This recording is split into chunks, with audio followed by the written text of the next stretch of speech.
বাংলা ধারাবাহিক জগতের একজন জনপ্রিয় অভিনেতা হচ্ছেন রাহুল ব্যানার্জি, যিনি একাধিক সিনেমা, ওয়েব সিরিজ ও ধারাবাহিকে অভিনয় করেছেন।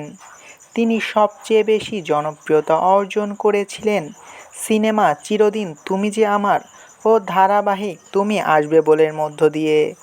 আর তারপর থেকে বিভিন্ন সিনেমা, ওয়েব সিরিজ ও ধারাবাহিকে অভিনয় করতে দেখেছে দর্শকেরা তাকে। খুব কম সময়ে দর্শক মহলে জনপ্রিয়তা অর্জন করেছিলেন এই অভিনেতা।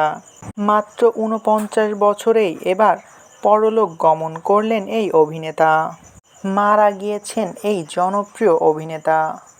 জানা যাচ্ছে ভোলে বাবা পার করেগা ধারাবাহিকের শুটিং করার সময় নাকি মারা গিয়েছেন এই অভিনেতা। বর্তমানে রাহুল ব্যানার্জিকে স্টার জলসার ভোলে বাবা পার করেগা ধারাবাহিকে অভিনয় করতে দেখছে দর্শকেরা। তার চরিত্রের নাম উজান। আর এই ধারাবাহিকেরই একটি দৃশ্য শুটিং করার জন্য এর কলাকুশলীরা গিয়েছিল তালসারিতে। আর সেখানেই নাকি স্পিডবোট থেকে পড়ে যান অভিনেতা রাহুল ব্যানার্জি। আর তারপরে তিনি সেখানে ডুবে যান। পরে তল্লাশি করে তাকে উদ্ধার করা গেলেও মারা যান এই অভিনেতা। ইতিমধ্যেই টলিপাড়ায় শোকের ছায়া নেমে এসেছে।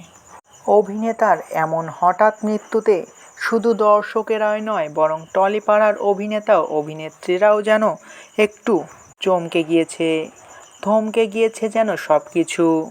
তার দর্শকেরা, তার অনুরাগীরা কেউই বিশ্বাস করতে পারছেন না যে রাহুল ব্যানার্জি মারা গিয়েছেন। কিন্তু এটাই সত্যি যে একদিন জন্মগ্রহণ করবে তাকে একদিন মৃত্যুবরণও করতে হবে। দুনিয়ার মায়া ত্যাগ করে এবার মারা গেল অভিনেতা রাহুল ব্যানার্জি। ভিডিওটি ভালো লাগলে চ্যানেলটিকে সাবস্ক্রাইব করে আমাদের সাথেই থাকবেন। আপনাদের ভালোবাসায় আমাদের সামনে এগিয়ে যাওয়ার শক্তি যোগায়।